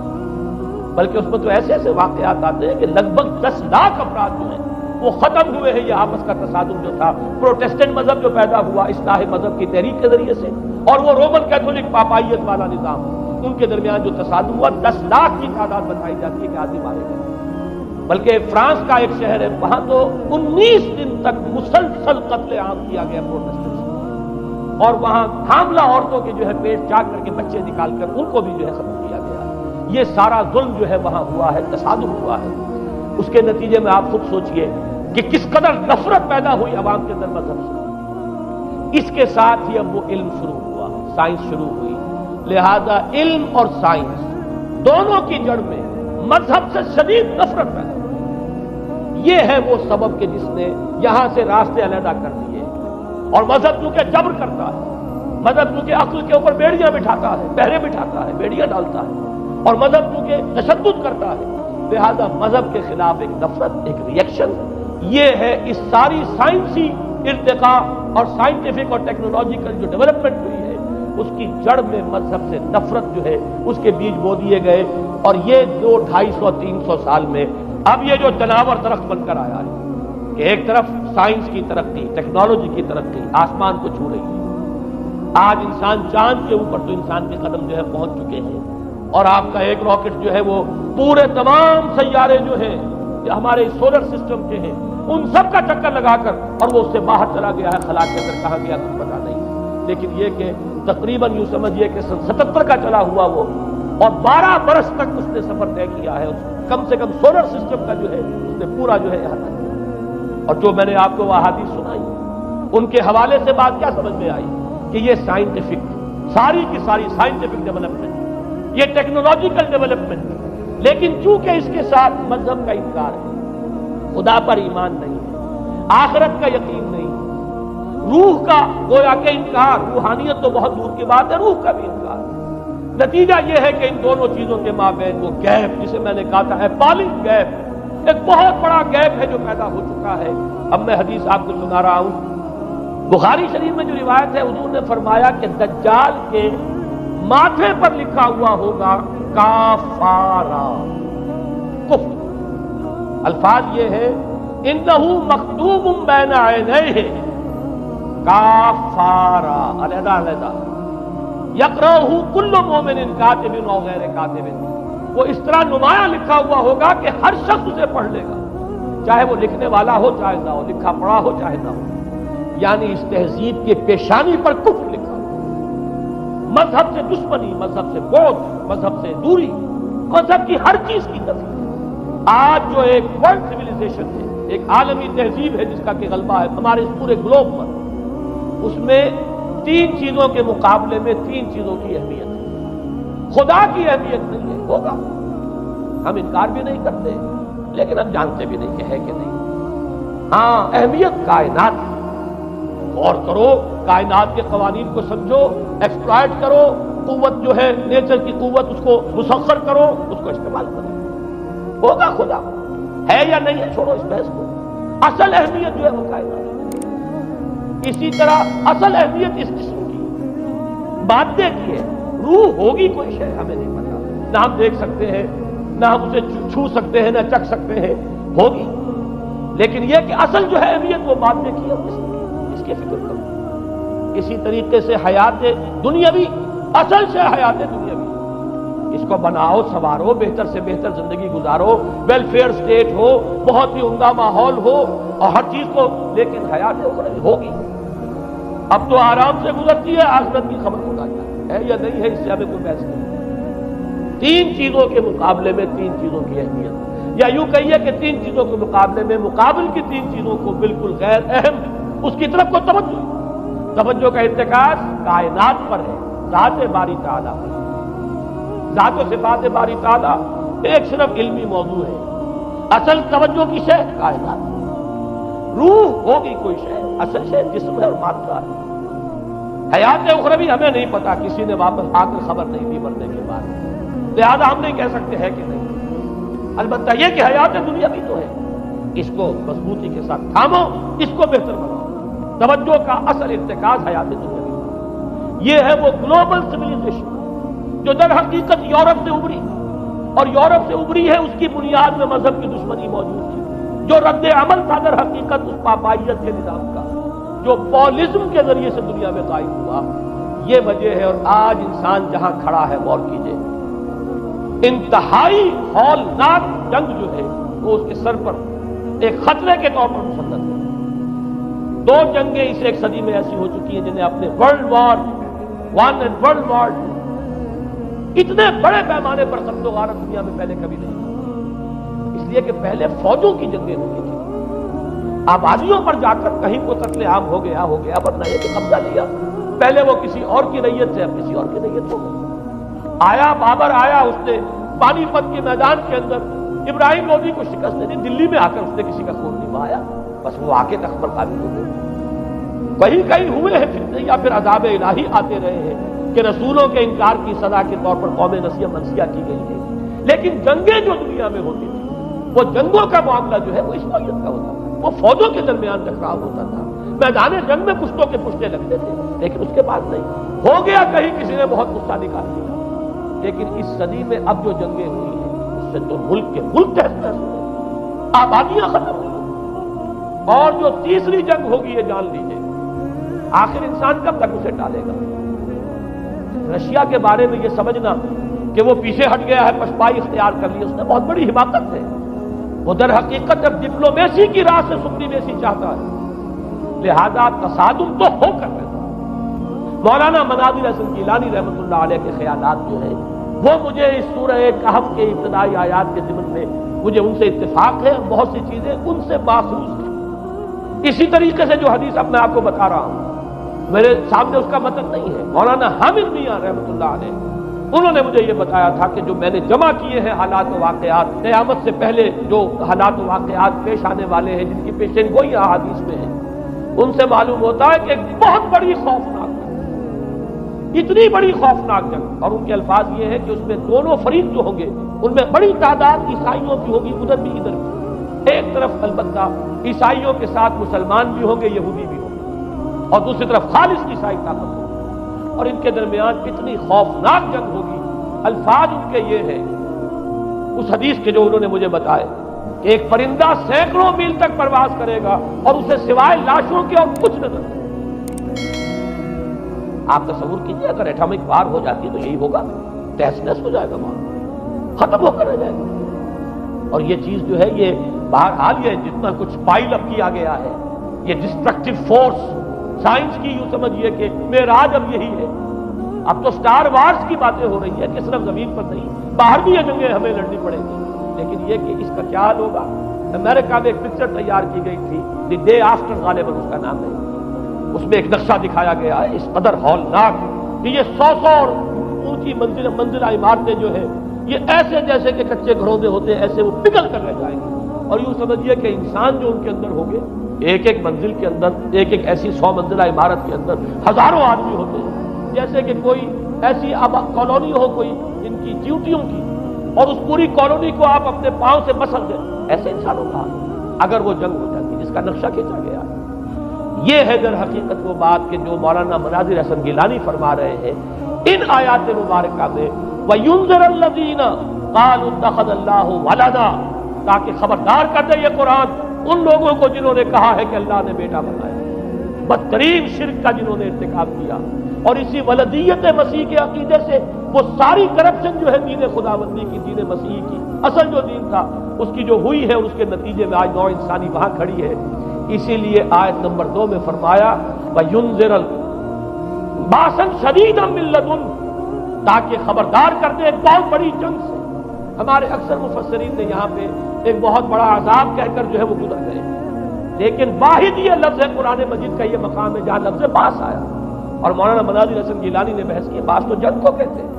قرآن مجید میں جہاں بھی یہ لفظ آیا جنگ کو کہتے ہیں۔ تو ایک بہت بڑی ہولناک جنگ جس کے لیے فرمایا ملتن ہو، یہ تمہارے اپنے پیمانوں پر نہیں آئے گی، یہ تمہارے حساب کتاب میں نہیں آ سکتا جو ڈسٹرکشن ہوگی۔ جیسے کہ آپ علم لدنی کہتے ہیں، ایک علم وہ ہے جو جانے بوجھے طریقے سے حاصل کیا جاتا ہے، ایک علم لدنی ہے جو خاص اللہ تعالیٰ اپنے کسی بندے کو عطا فرما دے۔ اس جنگ کی جو ہلاکت خیزی ہے وہ تمہارے حساب کتاب میں آنے والی نہیں ہے۔ لِيُنذِرَ بَأْسًا شَدِيدًا مِّن لَّدُنْهُ وَيُبَشِّرَ الْمُؤْمِنِينَ الَّذِينَ يَعْمَلُونَ الصَّالِحَاتِ أَنَّ لَهُمْ أَجْرًا حَسَنًا مَّاكِثِينَ فِيهِ أَبَدًا۔ البتہ اللہ تعالیٰ بچائے گا اپنے اہل ایمان بندوں کو جو نیک عمل پر بھی قائم ہے۔ اب میں وہ حدیث آپ کو سنا دوں، میں نے پہلے بخاری کی حدیث آپ کو سنا دی کہ اس پورے فتنے کے معلوم ہوگا کہ اس کی دونوں آنکھوں کے مابین کافارا لکھا ہوا ہے کفر، گویا کہ یہ سمبل ہے، یہ علم ہے، یہ علامت ہے اس جدید موجودہ تہذیب کی کفر، الحاد، مادہ پرستی، خدا کا انکار، آخرت کا انکار، روح کے وجود کا انکار۔ اس کے بعد فرمایا یہ ابو داؤد کی روایت ہے، فواللہ ہے تو خدا کی قسم وہ وقت جب آئے گا، ان الرجل لآتیہ وہو یحسب انہ مومن، ایک شخص حاضر ہوگا اس کے پاس، دجال کے پاس، اور وہ شخص اپنے آپ کو مومن سمجھتا ہوگا کہ مومن ہے، وَيَتَّبِعُهُ بِمَا يُبْعَثُ بِهِ الشُّبْهَاتِ، لیکن جو شبہات اس فتنے کی وجہ سے اس کے اندر پیدا ہو جائیں گے اس کی وجہ سے وہ بھی اسی کی پیروی کریں گے۔ آج آپ عالم اسلام کا نقشہ دیکھ لیجیے، ذہنوں کے اندر جو شبہات ہیں، ایمان کے بارے میں یقین کی کیفیت کتنوں کو حاصل ہے، وہی ساری ہماری بھی ویلیوز ہے، وہی مادی تہذیب جو ہے، آج ہم بھی اسی کے پیروکار ہیں، سمجھتے ہیں اپنے آپ کو مسلمان، سمجھتے ہیں مومن، لیکن ذرا تجزیہ کیجیے۔ اسی کو میں نے اپنے اس کتاب کے میں اسلام کی نشرت ثانیہ میں تفصیل سے واضح کیا کہ در حقیقت رگ و پے میں سرایت کر رہی ہے یہ تہذیب، بظاہر جو ہے نظر آتا ہے جیسے روئے ارضی پر، زمین کے اوپر تو آپ کو کہیں اونچائی نظر آ جائے گی، کہیں نیچائی نظر آ جائے گی، کہیں پانی ہے، کہیں خشکی ہے، ذرا اوپر چلے جائیں تو ہوا ہے، ہوا کا غلاف پورے کرۂ ارضی کو اپنے اندر لیے ہوئے۔ یہی حال ہے ہر ملک میں آپ چلے جائیں، نیچے کے لوگوں میں کچھ مذہب نظر آ جائے گا تھوڑا بہت۔ ہندوستان میں بھی اگر کوئی مندروں میں جاتا تو گھٹیا آدمی جاتے ہیں، بیچارے نیچ لوگ جاتے ہیں، بڑا لوگ آدمی کوئی نہیں جاتا۔ ہمارے ہاں بھی جا کے ہوتے ہیں مساجد تو سفارا تو غریب، پردہ رکھتے ہیں اگر کوئی تمہارا تو غریب۔ شہروں میں ایک کاروباری طبقہ ضرور ایسا ہے جو نماز روزے کے ساتھ اس کا ایک شوق ہے، لیکن آپ جا کے دیکھ لیجیے دیہات کے اندر کیا حال ہے۔ تو معلوم یہ ہوا کہ نیچے تو شاید کچھ نہ کچھ فرق ہے، یہ مسلمان ملک ہے، یہ ہندو ملک ہے، یہ فلاں ملک ہے، یہ بدھ مت کا ملک ہے، لیکن اوپر چلے جائیں یعنی ہر ملک کے اوپر جو ایلیٹ ہے، جو اعلیٰ تعلیم یافتہ، جو آپ کی ملٹری اور سول بیوروکریسی ہے ٹاپ کی، وہ تو ایک ہی رنگ میں رنگے ہوئے، ان کا لباس وہی، ان کا رہن سہن وہی، ان کا تمدن وہی، نام کا فرق اگر نہ ہو تو پتہ نہیں چلے گا یہ مسلمان ہے کہ ہندو ہے کہ سکھ ہے، پر پتہ چلے گا وی پی سنگھ نام ہے تو پتہ چلے گا کہ ہندو ہے، لیکن یہ کہ باقی اس کی وضاحت کرنا، اس کا لباس، اس کا اٹھنا بیٹھنا، آپ کے ہاں یہ تو کچھ عوامی دور میں آگے کرتا شلوار جو ہے وہ آئی ہے، لیکن وہ بھی اندرون ملک ہوتی ہے، باہر جا کر ہمارے اپنے لوگوں کے جو لباس ہوتے ہیں آپ کو دیکھیے کہاں فرق معلوم ہو جائے گا کہ کون مسلمان ہے اور کون ہندو اور کون پارسی ہے اور کون عیسائی۔ تو معلوم یہ ہوا کہ اوپر ایک ہی گلوبل سویلائزیشن ہے جس کا دور دورہ ہے، اور اس سویلائزیشن کے ماتھے پر لکھا ہوا کافارا، اس میں وہ ایمان نہیں ہے، اس میں الحاد ہے، مادہ پرستی ہے، کفر ہے۔ اس میں آخری حدیث جو میں آپ کو سنا رہا ہوں، حضور نے فرمایا آخر من یخرج الیہ النساء، اس فتنے کی طرف پیش قدمی کرنے والا آخری طبقہ ہوگا عورتوں کا۔ وہ جب اس تہذیب کی طرف لپکیں گے، یہ طبقہ جب آگے بڑھے گا، یہ جو ہمارے ہاں بھی جلوس نکلتے ہیں، شریعت کا مذاق اڑانے والے جلوس، اسلامی احکام کی نفی کرنے والے جلوس نکلتے ہیں، اور ان کے جس طریقے سے ڈسپلے ہوتا ہے اخبارات کے اندر، جتنا ان کے لیے اعزاز ہے، جتنی ان کے لیے یہاں پر تکریم ہے ہمارے معاشرے کے اندر، اس کو پیش نظر رکھیے۔ آخر من یخرج الیہ النساء حتی ان الرجل لیرجع الی امہ و ابنتہ و اختہ و عمتہ فیوثقھا رباطا، یہاں تک کہ ایک بندہ مومن کا حال یہ ہو جائے گا کہ وہ دوڑے گا اور کوشش کرے گا اپنی ماں کو، بیٹی کو، بہن کو، پھپھی کو باندھ کر رکھے کہ وہ نکل نہ جائے۔ یہ حال ہو جائے گا کسی شخص کا۔ آج کتنے لوگ بے بس ہو چکے ہیں، اب وہ باندھ کر رکھنے والے بھی گویا کہ ہتھیار ڈال چکے ہیں، ورنہ یہ کہ ایک دور تھا کہ کچھ نہ کچھ باندھ کر رکھنے والے تو تھے، لیکن اب تو آزادی کی صورت آئی ہے تو باندھ کر رکھنے والے جو ہے وہ ہار مان چکے ہیں۔ اب تو آپ دیکھیں گے اچھے بھلے نظر یہ آتا ہے، داڑھی رکھی ہوئی ہے، خود جو ہے مذہبی مزاج کے ہیں، لیکن بالکل بے پردہ تو خاتون جو ہے ان کے اسکوٹر کے پیچھے بیٹھی ہوئی یا ان کے کار کے اندر ان کی برابر کی سیٹ پر بیٹھی ہوئی جا رہی ہے۔ بے پردگی، یہ اباحیت، ہمارے اخبارات کا جو حال ہے اس کو دیکھیے۔ خدا کے لیے یہ رنگین صفحات بند کرو، لیکن مجال ہے جو کسی کے کان پر جو لگتی ہے۔ لہذا حدیث کے الفاظ نوٹ کیجئے، آخر من یخرج الیہ النساء، اس فتنے کی طرف پیش قدمی کرنے میں آخری طبقہ جو ہوگا وہ خواتین کا ہوگا۔ حتی ان الرجل لیرجع الی امہ و ابنتہ و اختہ و عمتہ، یہاں تک کہ آدمی دوڑے گا، پکڑے گا اپنی ماں کو، اپنی بیٹی کو، اپنی بہن کو، اپنی پھپھی کو، اور اسے باندھ کے کوشش کرے گا کہ کہیں وہ اس طریقے سے اس دجالی فتنے کے اندر جو ہے وہ اسی کی پیروی کے اندر گھر سے نہ نکل جائے۔ یہ ہے وہ فتنہ جس کی لپیٹ میں اس وقت پوری دنیا آئی۔ اب نوٹ کیجئے، اس فتنے کے لیے اب میں چند باتیں اور کہہ رہا ہوں۔ لغوی بحث کیا ہے؟ دجال کسے کہتے ہیں؟ یہ بنا ہے لفظ دجل سے۔ دجل اور فریب یہ ہماری زبان میں بھی مستعمل، دجل و فریب، دھوکہ دینے والی شے، ملمہ، حقیقت کچھ ہو اوپر کچھ اور پردہ ڈال دیا گیا، یہ دجل، گندم نمائی جو فروشی دجل ہے، فریب ہے۔ اسی کے لیے دوسرا لفظ عربی زبان کا جو قرآن میں کثرت سے آیا وہ غرور ہے، دھوکہ۔ اصل میں یہ دنیا دھوکہ ہے جو حیات اخروی کے لیے ایک پردہ بن کر ہماری آنکھوں پر پڑ گیا۔ میں وہ آیات اب آپ کو جلدی سے سنا رہا ہوں۔ فرمایا وَمَا الْحَيَاةُ الدُّنْيَا إِلَّا مَتَاعُ الْغُرُورِ، سورہ آل عمران میں بھی آیت آئی، سورہ حدید میں۔ لوگوں سن لو، یہ دنیا کی زندگی سوائے دھوکے کو کچھ نہیں۔ میں بات درج کر دوں گا، ایک دوسرا رخ بھی ہے دنیا کی زندگی کا، لیکن اس وقت یہ آیات سن لیجیے۔ غرتکم الحیات الدنیا، تمہیں دھوکے میں ڈال دیا اس دنیا کی زندگی نے۔ یہ سورہ جاثیہ کی آیت نمبر 35 ہے۔ غرتہم الحیات الدنیا، انہیں دھوکے میں ڈال دیا دنیا کی زندگی نے۔ یہ سورہ انعام میں آیت نمبر 70 بھی ہے، آیت نمبر 130 بھی ہے، تیسری مرتبہ سورہ اعراف میں آیت نمبر 51 میں، اور 2 مرتبہ سورہ لقمان اور سورہ فاطر میں آیا فلا یغرنکم الحیات الدنیا ولا یغرنکم باللہ الغرور۔ دیکھا لوگوں، کہیں تمہیں دنیا کی زندگی دھوکے میں نہ ڈالے۔ یہ دنیا کی زندگی جو ہے دھوکہ بن کر ایک فریب کا پردہ ہمارے آنکھوں پر ڈالتی ہے کہ یہ ہمارا مطلوب مقصود، اسی کے لیے بھاگ دوڑ، اسی کو بنانا سنوارنا۔ وہ جو میں عرض کر چکا ہوں، 3 چیزوں کے مقابلے میں 3 چیزوں کی ہے۔ حیات دنیا بھی جب مطلوب بن جائے، حیات دنیا بھی جب انسان کی اصل محبوب بن جائے، تو گویا کہ حیات اخروی اب نگاہوں سے اوجھل ہو گئی، آنکھ اوجھل پہاڑ اوجھل۔ یہی ہے اصل دجل، یہی ہے اصل فریب۔ آیات اور سنیے، سورہ اعلیٰ، بل تؤثرون الحیات الدنیا والآخرۃ خیر وابقیٰ۔ لوگوں، تمہاری گمراہی کی اصل جڑ بنیاد کیا ہے؟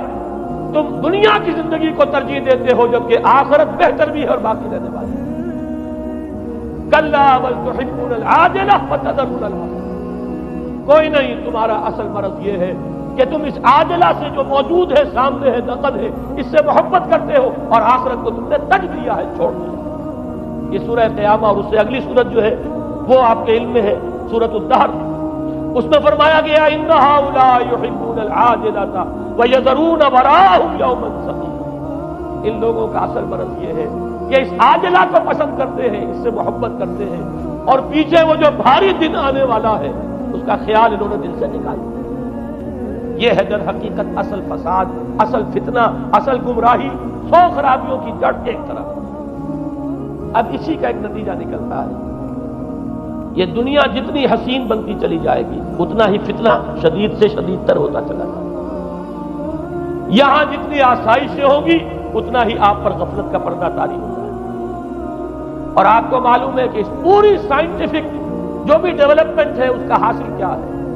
یورپ میں جائیے واقعتاً دنیا بڑی حسین بنتی ہے، امریکہ میں جائیے واقعتاً بہت حسین بنتی ہے، ابو ظبی میں جائیے بڑی حسین نظر آئے گی دنیا، کارنیشن جس طریقے کی آباد ہے۔ یہ دنیا کا حسن جتنا بڑھے گا اتنا ہی یہ آنکھوں پر اور بھاری پردہ ڈال دے گی، آخرت سے آپ کو غافل کر دے گی۔ یہی دجل ہے، یہی فریب ہے، یہی فتنہ دجال ہے۔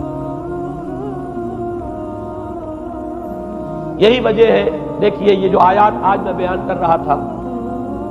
اس میں آخر میں فرمایا انا جعلنا ما علی الارض زینۃ لها لنبلوہم ایہم احسن عملا۔ ہم نے اس زمین کے اوپر جو کچھ ہے اسے اس کا بناؤ سنگھار بنا دیا ہے، زینت بنا دیا ہے، تاکہ ہم جانچیں پرکھیں امتحان لیں کون ہے اچھے عمل کرنے والا۔ یعنی رخ روشن کے آگے شمع رکھ کر وہ یہ کہتے ہیں ادھر جاتا ہے دیکھیں یا ادھر پروانہ آتا ہے۔ اللہ تعالیٰ نے اسی امتحان میں ہمیں ڈالا ہے۔ اس دنیا کی یہ زینت ہے، زیبائش ہے، آرائش ہے، چمک دمک ہے، یہاں کی رونقیں ہیں، ان کو دیکھ کر آدمی ہل جاتا ہے، انہی کے پیچھے پڑ جاتا ہے، حلال سے حرام سے، جائز سے ناجائز سے،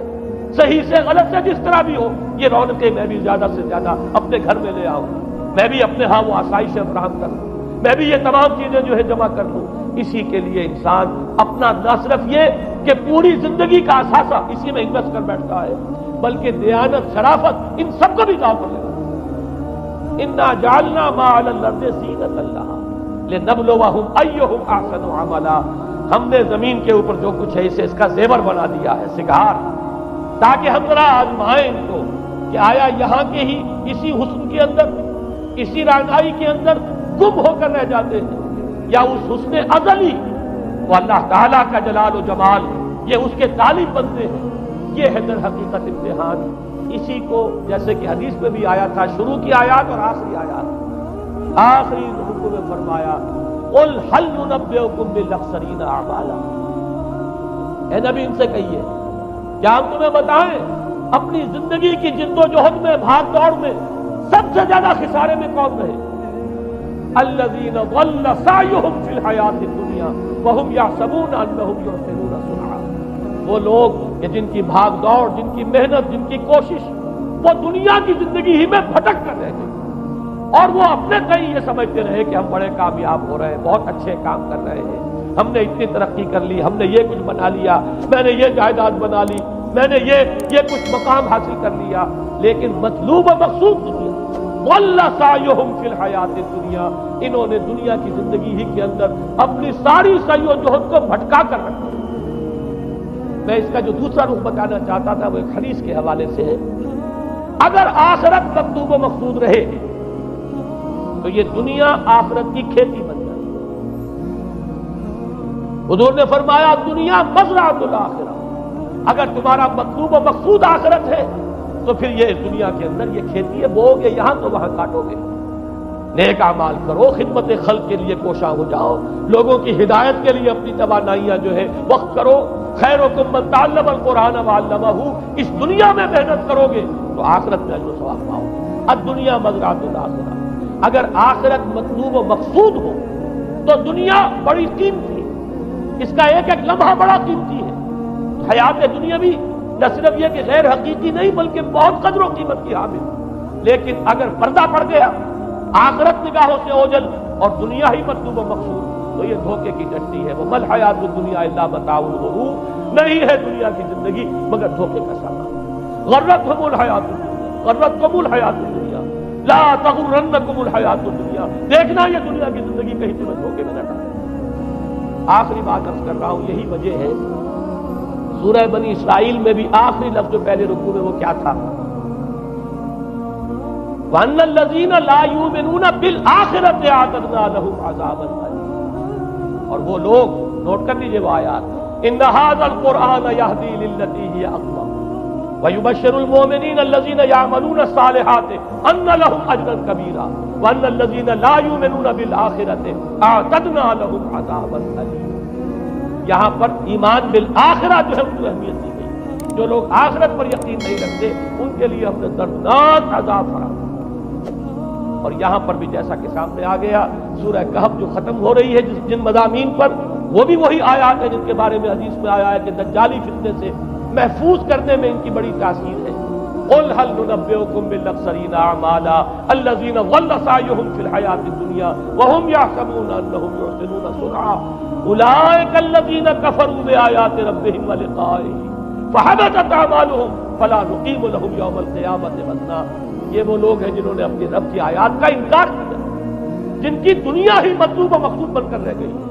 چاہے وہ کہیں ہم قرآن کے ماننے والے ہیں اور محمد کے عاشق ہیں صلی اللہ علیہ وسلم. اولئک الذین کفروا بآیات ربہم ولقائہ فحبطت اعمالہم ولا نقیم لہم یوم القیامۃ وزنا ذلک جزاؤہم جہنم بما کفروا واتخذوا آیاتی ورسلی ہزوا. یہ وہ لوگ ہیں کہ جنہوں نے ہمارے رسولوں اور ہماری آیات کا ٹھٹھا بنایا ہے. اس لیے کہ رسول کہہ رہے ہیں اصل منزل آخرت کی ہے، تم بنائے ہوئے دنیا کو مطلوب و مقصود. تو لاکھ زبان سے عشق رسول کے دعوے کرو، اپنے عمل سے در حقیقت رسول کی تکذیب کرو. اللہ تعالی ہمیں ان سے محفوظ رکھے اور اصل حقیقت ہماری نگاہوں پر منکشف ہو، اور یہ دنیا ہماری نگاہوں پر پردہ نہ پڑ کر رہ جائے، آخرت سے اور اللہ سے ہمیں محجوب نہ کر دے. اس لیے کہ یہی اصل دجالی فتنہ ہے، اور ان سے بچنے کے لیے محمد الرسول اللہ صلی اللہ علیہ وسلم کے فرمان کے مطابق سورہ کہف میں نے کچھ ابتدائی اور آخری آیات کا صرف حوالہ دے دیا ہے، لیکن یہ کہ اس کے مضامین میں درمیان میں بھی کچھ چیزیں ہیں. اب میں اس طرح ایک ایک لفظ کے حوالے سے تو آئندہ ان کا تذکرہ نہیں کر سکوں گا، لیکن یہ ہے کہ میں موٹے موٹے مضامین انشاءاللہ سورہ کہف میں اس موضوع سے متعلق آئے بیان کروں گا. اقول قولی ھذا واستغفر اللہ لی ولکم ولسائر المسلمین. اگر آپ کو ہماری ویڈیو اچھی لگی ہو تو ہماری چینل کو سبسکرائب ضرور کریں. ڈاکٹر اسرار احمد رحمۃ اللہ علیہ کی وفات کے لیے سورہ فاتحہ پڑھ کر کامنٹ میں آمین لکھیں. شکریہ.